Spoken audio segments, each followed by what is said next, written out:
you. So I don't want to disappoint you. This is not the world's most innovative idea. It might not be particularly groundbreaking, and it might not have changed the face of fundraising. This is just the story of two people, Emmy and Jake. So Emmy's crush on Jake started when she was just 11, and at 13, Jake told Emmy that she was his lobster. At 16, they began properly dating, and they stayed together until they went their separate ways at university, which is when I became friends with Emmy, but actually that's a whole nother story.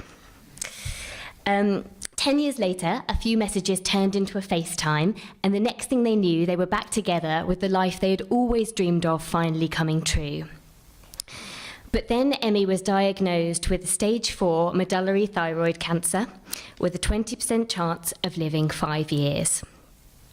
Now, for a lot of people, this news would have completely destroyed them, but not Emmy and Jake. Instead, Jake proposed to his lobster over a cup of tea in bed, and together they set about raising £10,000 for the Royal Marsden, the hospital where Emmy would be treated. Now, Emmy wanted to show people that you can have cancer but still live an active and exciting life. And so the idea for the tandemonium, riding 1,200 miles from London to Copenhagen on a tandem bike, was born. Now, throughout the training, Emmy and Jake were honest, at times painfully so. They showed the reality of Emmy's symptoms through really candid blogs. Soon the media were interested, and suddenly their £10,000 target had been totally smashed. So they made it £20,000.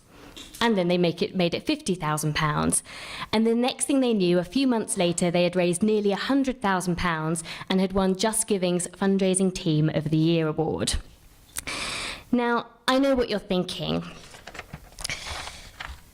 That's a really moving story, but what can we take from it? Well, there is a whole other side to this story.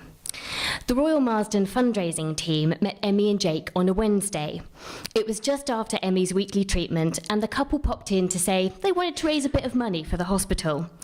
And as they chatted, the team realised two things. Firstly, that this couple were hugely inspirational, and secondly, that their story was romantic, heartbreaking, and could raise an awful lot of money. So the temptation here would have been to capture that story immediately and pepper it with loads of on-brand mentions of the Royal Marsden. But instead, the team stepped back. They went against their usual processes, and they let Emmy and Jake tell the world their own story. Now, I know on first glance that might seem like nothing. I get that we probably all use case studies to raise funds. But I wonder how many of us can honestly say that we have truly stepped back and let our service users say exactly what they want to say, rather than making sure that they portray our charity's brand in the way that we want it to be portrayed. And I think in a world where trust in charities is pretty low, I think that perhaps innovation isn't thinking about the next big idea to get our charity's brand out there. Perhaps it's about our charity's brand taking a back seat. Now, this isn't a new thing. Stephen Sutton taught us just how powerful a truly genuine story led by the individual can be. And so ultimately, don't we really need to go back to why we're here at all? Isn't it a want to support the end service user that motivates donors to give? And to use Giles's words, the charity itself is just a conduit that will allow a donor to make a difference to a cause that they care about. The Royal Marsden said to me, when you find a story that wakes you up in your career, you know that that is the story that is worth putting your brand second for. A story that wakes you up in your career. I really like that phrase, and it's one that stuck with me. Because really, if it's emotional responses that drive fundraising, then I think we as fundraisers need to go back to the last story that we heard that genuinely made us feel something. We need to think about putting those service users first, and then I think we're guaranteed amazing results. So overall, I think the story of Emmy and Jake teaches us a few things. I think it teaches us that innovation comes in all shapes and sizes. I think we should think about the time that we're spending looking for the next big idea to get our brand out there, and instead we should think about doing a little less to do a lot more. I think we should be open to actually feeling those stories that we hear every day, what they make us feel. And when we find a great story, I think we shouldn't censor or change it. We need to let our Emmys and Jakes speak for themselves, and then we're guaranteed amazing results. And I think if we all start operating this way, then maybe together we can change the face of fundraising. And I don't think it could come at a better time. So I'm joined with Emmy Collett and Jake Coates. Now, Emmy and Jake, childhood sweethearts who rekindled their romance after 10 years apart. Then Emmy was given some devastating news. Emmy, can you tell me what happened?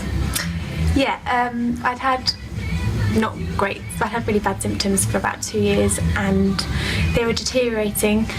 And then it was after I saw Jake in February that he noticed my lymph nodes in my neck here were really enlarged. So he basically told me to go back to the doctor. So I went back, and at that point I was diagnosed with likely medullary thyroid cancer. And then from there the kind of news kind of got progressively worse, and within about 3 weeks or so we found out that it had unfortunately already spread to spine, lungs, liver, bones, and at that stage we found out it was incurable. So you're going to be doing a 2,000 kilometres cycling challenge though to raise some money. How's the training going for that?